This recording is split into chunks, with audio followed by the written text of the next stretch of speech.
வடசென்னை திருவொற்றியூர் பகுதியில் சுதந்திர தினத்தன்று கள்ளச்சந்தையில் மது விற்பனை செய்யப்பட்டது பொதுமக்களிடையே முகசுளிப்பை ஏற்படுத்தியது. சத்தியமூர்த்தி நகர் பகுதியில் லாரி ஒன்றின் கீழே அமர்ந்து கடையை பரப்பிய நபர் மதுபானங்களை வெட்ட வெளியில் வைத்து விற்பனை செய்தார். இதனால் மதுப்பிரியர்கள் அதிக விலை கொடுத்து குஷியோடு மது பாட்டில்களை வாங்கி சென்றனர்.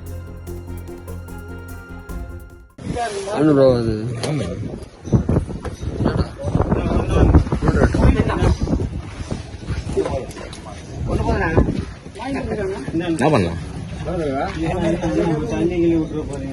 ரொம்ப ரேட் ஆகுது.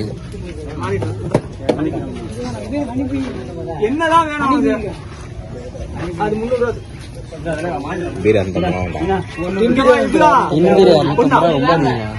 நாட்டில் இல்லையா வேலையை வச்சாங்க.